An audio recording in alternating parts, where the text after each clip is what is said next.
बरेली के बेसिक शिक्षा विभाग का एक ऐसा मामला सामने आया है जिसने पूरे विभाग को सवालों के घेरे में खड़ा कर दिया है। प्राथमिक विद्यालय साहूकारा में तैनात प्रधानाध्यापिका शकुंतला भास्कर ने खुद को सेवानिवृत्त मानते हुए विद्यालय का चार्ज सौंप दिया, सहकर्मियों से विदाई ली और शानदार रिटायरमेंट पार्टी भी दे डाली। लेकिन कहानी में ट्विस्ट तब आया जब पेंशन संबंधी प्रक्रिया शुरू हुई। जांच में पता चला कि शिक्षिका की सेवा अवधि अभी समाप्त ही नहीं हुई थी और उन्हें नियमों के अनुसार 1 वर्ष और नौकरी करनी है। बताया जा रहा है कि 2 अप्रैल के बाद शिक्षकों को अगले वर्ष 31 मार्च तक सेवा में बने रहने का लाभ मिलता है। ऐसे में सवाल उठ रहा है कि आखिर इतनी बड़ी चूक कैसे हो गई? विभागीय रिकॉर्ड गलत थे या फिर शिक्षिका को अपनी ही सेवा पुस्तिका और जन्म तिथि की जानकारी नहीं थी? अब सबसे बड़ा सवाल ये है कि जो शिक्षिका वर्षों से बच्चों को शिक्षा देती रही, उन्हें अपने ही रिटायरमेंट की सही तिथि का पता क्यों नहीं था? और अगर शिक्षिका से चूक हुई तो विभागीय अधिकारियों ने समय रहते इसे पकड़ा क्यों नहीं? जिला बेसिक शिक्षा अधिकारी विनीता का कहना है कि शिक्षिका को दोबारा ज्वाइन कराया जाएगा। हालांकि इस जवाब से कई सवाल अनुत्तरित रह गए हैं। मीडिया के सवालों पर विभागीय अधिकारी स्पष्ट जवाब देने से बचते नजर आए।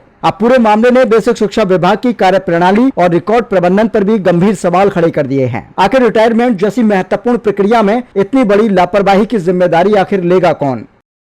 इसमें शकुंतला भास्कर शिक्षिका है नगर क्षेत्र में, उनके द्वारा ये सोचते हुए कि वो रिटायर हो गई हैं, अपनी फ़ाइल तैयार करके और चार्ज भी दूसरे टीचर को दे करके वो फाइल खंड शिक्षा अधिकारी के स्तर पर मूव कर दी गई। लेकिन खंड शिक्षा अधिकारी ने जैसे ही उनकी डेट ऑफ बर्थ को देखा तो उन्होंने उनको अवगत कराया कि अभी आपको सत्र लाभ दिया जाएगा, तो उनकी फ़ाइल रिवर्ट कर दी गई है।